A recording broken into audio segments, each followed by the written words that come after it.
Oke, selamat pagi semuanya. Saya Ferry Hadinata yang mewakili IDAI Cabang Bogor Depok Sukabumi.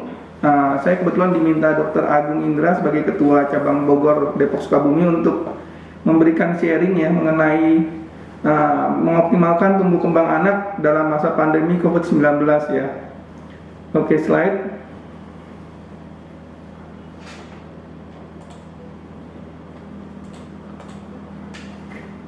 Oke, slide.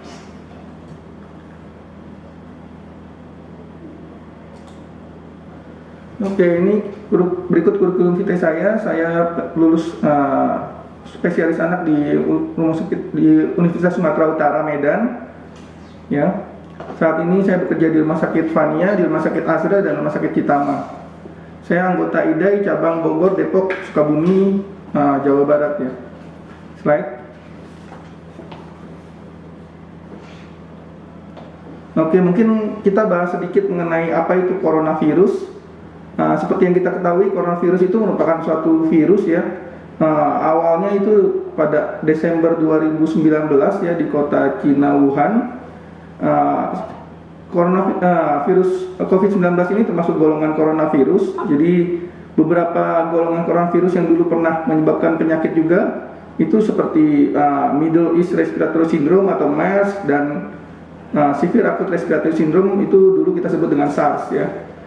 Hanya waktu itu dua kasus ini tidak seperti saat ini menjadi pandemik di seluruh negara. Waktu itu hanya menjadi epidemik dan lebih kecil lingkupnya. Untuk keluhannya seperti virus-virus yang lain, coronavirus atau COVID-19 ini keluhannya itu adalah demam, batuk pilek, sesak nafas, dapat ada juga keluhan seperti saluran pencernaan. Keluhan-keluhan itu yang sering kita dapatkan, walaupun pada coronavirus ini banyak juga kasus yang tidak memiliki gejala. Oke, slide.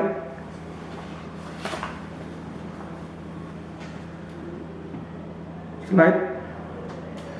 Oke, nah ini saya ambil data tanggal 16 Juli 2020, di mana di dunia saat ini sudah ada sekitar 13 juta kasus ya. Di Indonesia sendiri sudah ada sekitar 80.000 kasus.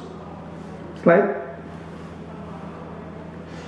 Nah, untuk COVID pada anak sendiri tidak sebanyak kasus pada dewasa dan sebagian besar anak mendapatkannya dari keluarga atau dari orang tua. Tetapi data di Indonesia memang cenderung lebih tinggi dibandingkan dengan negara-negara di sekitar kita seperti Singapura, Malaysia. Angkanya itu lebih tinggi gitu. Untuk data tanggal 8 Juni itu didapatkan anak-anak itu yang konfirmasi positif itu sekitar 1.100 dan yang meninggal itu sekitar 29. Dan usia untuk anak yang terpapar itu lebih tinggi di usia 6 sampai 18 tahun dibandingkan 0 sampai 5 tahun. Tetapi usia untuk kasus anak yang meninggal itu didapatkan angka yang lebih tinggi pada usia 0 sampai 5 tahun dibandingkan 6 sampai 17 tahun. Oke, slide.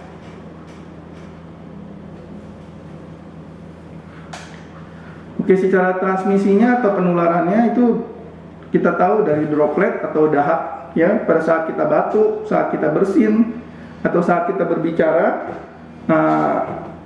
itu dapat menimbulkan percikan-percikan dahak.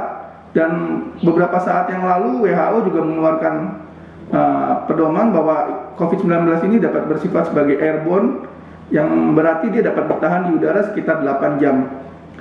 Nah, untuk penularannya juga bisa melalui benda-benda yang sudah terkontaminasi. Saat kita batuk mengenai misalnya meja atau gagang pintu seperti itu, kita juga dapat tertular bila kita menyentuh bagian wajah. Untuk infeksi selama masa kehamilan dari ibunya yang positif ke janinnya saat ini masih dalam penelitian, jadi masih belum jelas apakah memang bisa tertular atau tidak. Oke, slide. Oke, nah bagaimana perang melawan COVID-19 ya? Yang pertama itu mungkin pencegahan dan pengendalian infeksi. Seperti yang kita tahu, bila kita ada gejala demam, batuk, dan lain-lain, bagusnya kita melakukan isolasi sendiri ya, isolasi diri. Setelah itu kita melakukan physical distancing ya. Jadi jaga jarak antar orang dan perbaiki lingkungan sekitar seperti sirkulasi udara dengan membuka jendela ya. Membersihkan AC secara rutin seperti itu. Dan yang kedua, kekebalan dari dalam tubuh kita seperti kita dapat tingkatkan melalui gizi yang bagus, pemberian ASI, suplementasi atau vitamin, dan sinar matahari juga dapat meningkatkan daya tahan tubuh kita. Sedangkan untuk kekebalan yang didapat seperti vaksinasi memang saat ini masih dalam proses pembuatan di hampir semua negara ya. Slide. Oke, ini bahas mengenai apa itu pertumbuhan dan perkembangan. Seperti yang kita tahu, pertumbuhan itu adalah bertambahnya ukuran fisik atau struktur tubuh seseorang. Jadi bisa kita lihat dari berat badannya selalu tiap bulan atau tiap tahun dia bertambah, dari tinggi badan dan dari lingkar kepala. Oke, slide. Nah, pertumbuhan anak ini dipengaruhi oleh dua, ya, adanya gizi yang bagus, pemberian ASI eksklusif selama 6 bulan, dilanjutkan sampai usia 2 tahun, ya, pemberian MPASI lebih dari usia 6 bulan, dengan makanan yang lengkap dan seimbang, dan pemberian vitamin-vitamin yang multivitamin atau zinc untuk meningkatkan daya tahan tubuh juga. Selain itu kita juga mesti menjaga infeksi, jadi kita dapat menjaga dengan pemberian imunisasinya harus lengkap karena itu dapat mencegah beberapa penyakit yang dapat dicegah dengan imunisasi. Slide.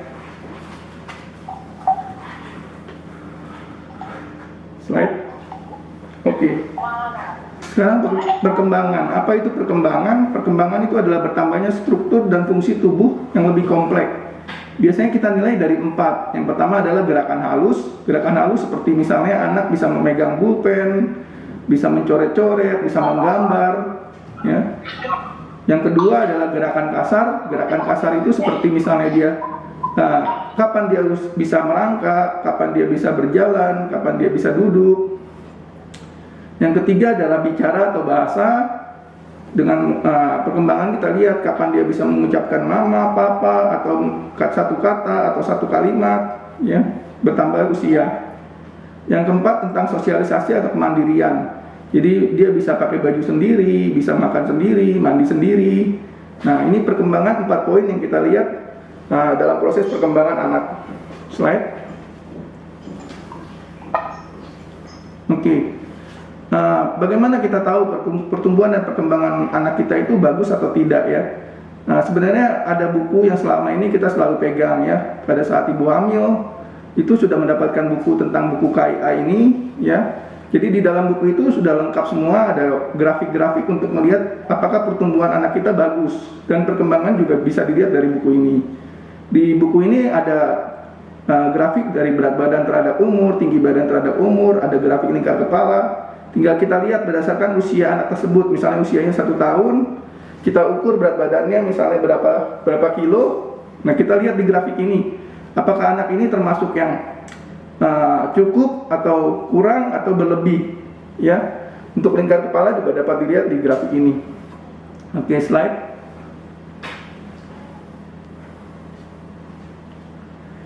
Ya, ini adalah beberapa patokan yang dapat kita lihat untuk menilai berat badan, tinggi badan, dan lingkar kepala anak ya. Pada untuk 1 tahun pertama itu di triwulan pertama itu penambahan tiap bulan sekitar 700 sampai 1000 gram. Nah, untuk triwulan kedua 500 sampai 600 gram, triwulan ketiga sekitar 350 sampai 450 gram, triwulan keempat 250 sampai 350 gram. Sedangkan untuk usia tahun kita dapat lihat misalnya 1 tahun itu kurang lebih 3 kali dari berat badan lahir. Untuk tinggi badan juga kita bisa lihat 1 tahun kira-kira 1,5 kali panjang badan lahir, dan penambahan lingkar kepala juga kita bisa lihat di sini. Tapi lebih akurat kita dapat gunakan yang grafik tadi ya. Oke, slide. Nah, di buku KIA ini juga ada untuk kita lihat perkembangan anak kita seperti apa. Misalnya usia 2 bulan, apakah anak itu sudah bisa mengangkat kepala dengan tegak, ya. Terus di usia misalnya 6 bulan, apakah anak itu sudah bisa belajar duduk, seperti itu. Di buku ini sudah dijelaskan, Dan untuk stimulasinya juga misalnya pada saat usia 6 bulan, kalau anak kita belum bisa tengkurap, seperti itu. Di buku ini juga diajari cara stimulasinya. Ya.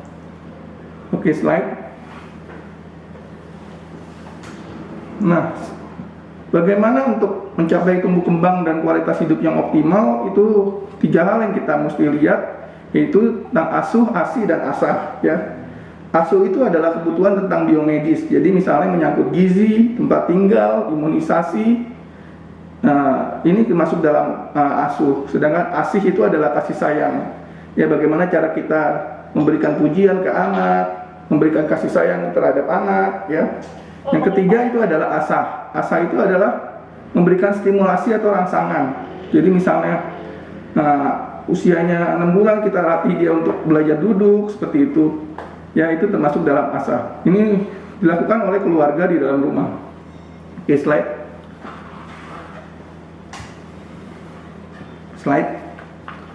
Oke, ini dampak COVID-19 terhadap pertumbuhan dan perkembangan anak.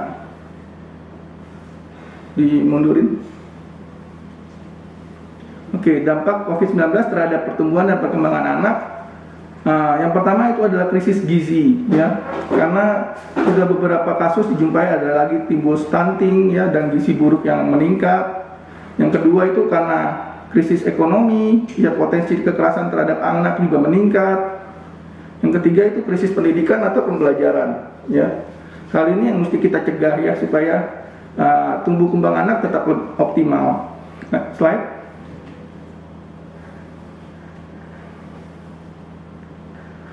Oke, kesehatan mental anak dan remaja. Pandemi COVID ini dapat memperburuk masalah kesehatan mental pada anak karena kombinasi unik dari krisis kesehatan masyarakat, isolasi sosial, dan resesi ekonomi. Ya, dengan adanya pengaruh ekonomi, orang tua banyak yang kehilangan pekerjaan, ya, sehingga menimbulkan tekanan psikis pada orang tua dan dapat terjadi pada meningkatnya kekerasan pada anak. Ya, slide. Oke. Faktor-faktor apa saja yang mempengaruhi pertumbuhan dan perkembangan? Di antaranya itu adalah stimulasi lingkungan, ya, interaksi sosial, dengan kita memberikan pujian dan dorongan, ya, kesempatan yang lebih banyak untuk anak, misalnya ya pada saat sekolah, oke, dia sekolah, tapi pada saat waktunya bermain, biarkan dia bermain seperti itu, ya, kebiasaan mengeksplorasi diri, ya, dan memberikan cinta kasih dan kehangatan, ya. Oke, slide. Oke, bagaimana cara menjaga kesehatan anak di masa pandemi?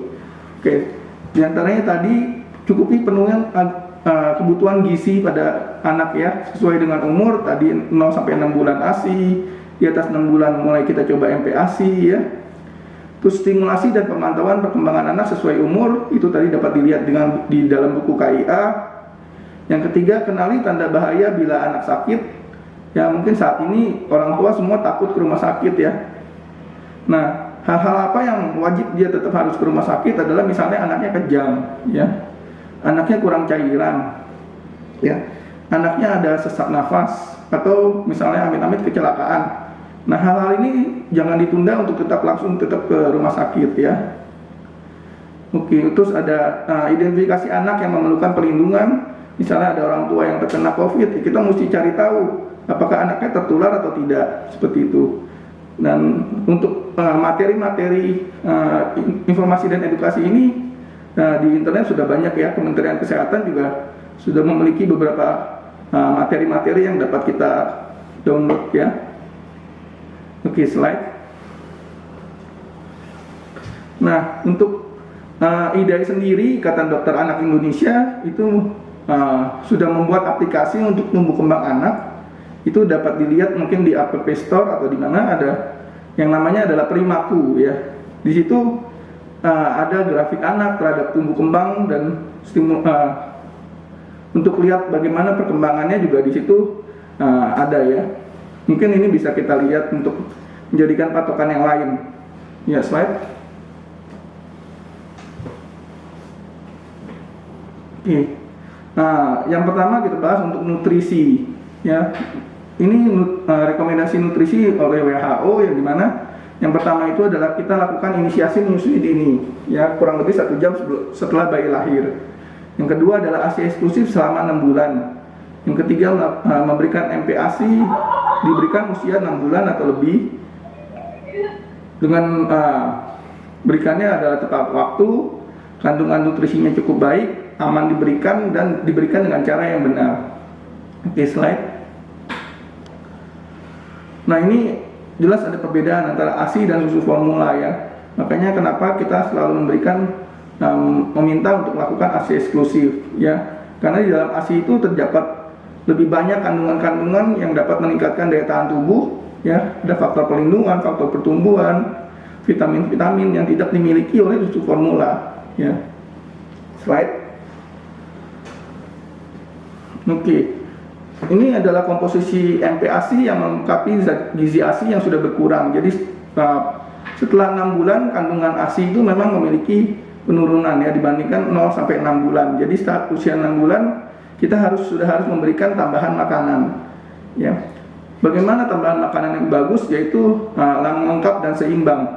Lengkap itu dalam arti kata ada karbohidratnya, ada protein hewannya, ada sumber lemaknya, dan ada buah atau sayur-sayurnya. Ya, dan dalam komposisi yang seimbang, tidak lebih banyak, misalnya karbohidratnya lebih banyak dibandingkan yang lain-lain. Nah, tidak seperti itu, jadi mesti seimbang.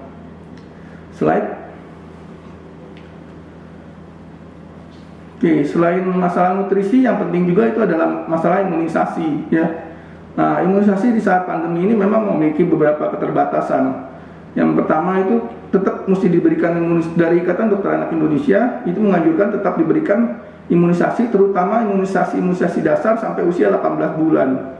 Jadi usia 0 sampai 18 bulan imunisasinya tetap harus dilengkapi, terutama yang ini, di lain imunisasi yang lain.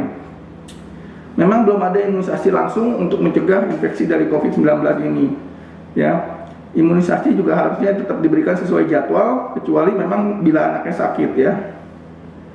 Imunisasi dapat diberikan di mana saja, memang dapat diberikan posyandu atau puskesmas, tapi dengan menjalankan prinsip social distancing atau physical distancing. Apabila banyak anak atau bayi atau balita yang tidak mendapatkan imunisasi dasar lengkap, yang kita takuti adalah munculnya wabah baru dari penyakit-penyakit yang memang dapat dicegah dengan imunisasi. Contohnya adalah saat ini kita sudah memiliki laporan untuk adanya kasus difteri lagi. Padahal kasus difteri ini dapat kita cegah dengan pemberian imunisasi, seperti itu. Slide.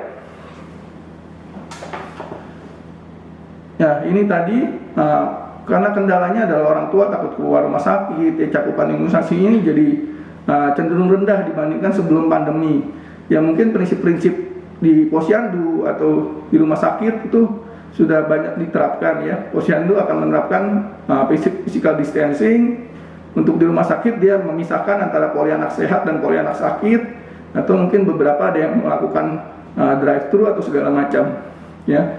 Ini diberikan untuk mencegah adanya penyakit yang dapat dicegah dengan imunisasi. Oke, slide.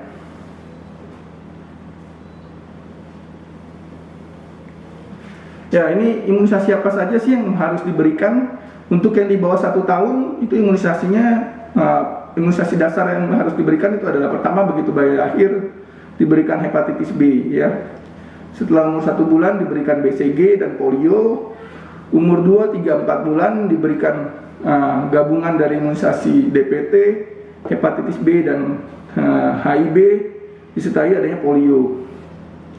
Untuk umur 9 bulan kita dapat berikan campak, atau saat ini kita berikannya dalam bentuk MR, ya, measles dan rubella. Oke, slide. Oke, untuk lanjutannya di atas 1 tahun tetap harus diberikan itu adalah imunisasi saat 18 bulan seperti ulangan lagi DPT, HIV dan hepatitis B, dan ulangan untuk campak, ya. Dan untuk imunisasi di sekolah memang saat ini mungkin kendalanya belum bisa dilakukan. Tapi kalau memang bisa diberikan di posyandu atau puskesmas atau rumah sakit, silakan diberikan, ya. Slide. Di luar imunisasi yang tadi, itu Ikatan Dokter Anak Indonesia masih merekomendasikan juga imunisasi tambahan yang tetap harus juga kalau memang bisa tetap diberikan, seperti misalnya PCV, ya, imunisasi dari rotavirus, influenza, itu masih tetap diberikan, ya, di luar dari imunisasi yang dasar tadi. Oke, slide. Oke, ini jadwal imunisasi menurut Ikatan Dokter Anak Indonesia masih tahun 2017, ya. Ada beberapa imunisasi yang memang ada imunisasi yang dasar, ada imunisasi yang tambahan. Sebaiknya ini tetap sebisa mungkin kalau memang bisa diberikan semuanya sesuai dengan jadwalnya, ya. Slide. Ya, pelaksanaan sosial atau physical distancing. Dalam memenuhi pelaksanaan social distancing, maka dianjurkan anak sehat atau orang tua sebaiknya tidak keluar rumah, ya. Jadi kecuali ada keperluan yang sangat penting, misalnya untuk imunisasi bayi atau balita. Ya, di rumah tetap diberikan ASI, makanan bergizi, jauhi dari orang batuk atau pilek, cuci tangan sebelum dan menyentuh bayi, jangan mencium bayi, kalau sakit segera berobat ke dokter, ya. Prinsip-prinsip ini yang mesti kita pegang untuk menjaga jangan sampai anak ini menderita sakit sehingga tumbuh kembangnya nanti jadi tidak optimal. Ya, slide. Oke, bagaimana pencegahan COVID-19 pada anak? Ini ada beberapa anjurannya. Yang pertama adalah mungkin mencuci tangan. Jadi ajarkan anak cara cuci tangan yang baik dan benar sesuai langkah WHO. Terus sering-sering mencuci mainan anak karena dari situ dapat terkontaminasi oleh dahak atau segala macam. Ajarkan anak etika batuk, penggunaan masker untuk yang di usia lebih dari 2 tahun, tetap diberikan ASI eksklusif selama 0-6 bulan dan dilanjutkan sampai 2 tahun, pemberian nutrisi yang lengkap dan seimbang. Lakukan disinfektan ruangan atau permukaan yang sering disentuh oleh anak, misalnya seperti gagang pintu, permukaan meja, ya, ruangan tidur anak, dan tetap diberikan imunisasi. Oke, slide. Oke, berikut adalah pencegahan pada neonatus atau bayi yang baru lahir. Dimana dulu kan kalau misalnya ada bayi baru lahir pasti dikunjungi banyak orang, ya. Tapi untuk saat ini anjurannya adalah untuk membatasi paparan neonatus pada kontak yang publik yang tidak perlu, ya. Menjaga kebersihan anak saat sebelum menyusui dan sesudah menyusui itu lakukan cuci tangan. Bila ibu atau pengasuhnya baiknya menggunakan masker atau kalau bisa dengan face shield, ya. Terutama untuk yang memiliki gejala, dan siapapun yang menyentuh anak harus cuci tangan dan hindari untuk memberikan ciuman di daerah wajah atau sekitarnya. Ya, slide. Oke, seperti yang kita tahu, anak itu banyak didapat dari orang tua atau dari keluarga di dalam rumah. Jadi yang penting di sini juga untuk terhindarnya anak dari infeksi itu udah banyak anjuran-anjuran di media sosial untuk adanya new normal ini. Ya, pertama ya misalnya ayahnya atau ibunya harus bekerja, harus pergi ke pasar, baiknya ikuti aturan atau protokol ini gitu ya. Jadi tetap pakai masker, sering cuci tangan. Bila sampai rumah itu baiknya langsung segera mandi. Jadi bajunya langsung direndam, tidak ketemu anaknya dulu sebelum dia mandi, ya. Masih banyak lagi beberapa hal yang perlu diikuti gitu. Slide. Oke. Mungkin saat ini ada yang tercetus, mungkin kenapa kita udah pakai masker tapi masih bisa tertular COVID gitu ya. Ya, yang lagi tren saat ini adalah orang yang masuk kerja tapi udah pakai masker segala macam tapi masih bisa tertular, ya. Di antaranya adalah ini, ya. Pada saat foto-foto dia lepas maskernya gitu ya, saling berdekatan lepas masker. Karena kita nggak tahu siapapun yang ada di sebelah kita itu bisa saja positif karena dia rata-rata itu tidak menimbulkan gejala. Apalagi pada saat makan, ya.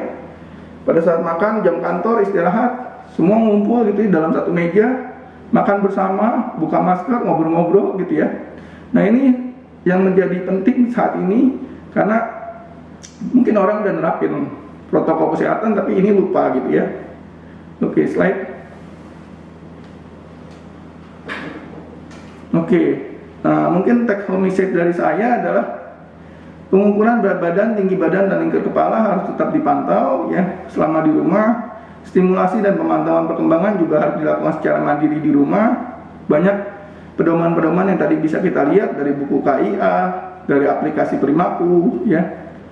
Penurunan berat badan merupakan tanda awal terjadinya penurunan imunitas tubuh dan penurunan kognitif pada bayi dan balita, ya. Nah, jika berlanjut akan menjadi gizi kurang atau gizi buruk, akan berlanjut menjadi stunting, sehingga akan meningkatkan angka kesakitan dan kematian pada kualitas hidup bayi yang buruk, ya, di kemudian harinya. Pelayanan imunisasi harus tetap dijalankan, terutama imunisasi dasar sampai usia 18 bulan. Dan tetap melakukan pelaksanaan mengikuti prinsip social distancing dan physical distancing. Oke, slide. Oke, nah sekian dari saya sharingnya. Nah, mungkin yang kiri itu merupakan gambar yang kita tahu ya. Ini pahlawan-pahlawan COVID kita yang sudah mendahului kita, dari para nakes, dokter, perawat, semua yang bekerja di rumah sakit ya. Itu kalau diperbesar ada foto-fotonya semua. Pesan saya adalah COVID itu nyata ya. Jadi di depan mata kita, ada di depan mata kita. Jadi ayo kita bersama-sama untuk mencegah COVID ini ya, penularan COVID ini, dan terima kasih. Mungkin kalau nanti ada pertanyaan dapat ditanyakan. Oke, terima kasih moderator.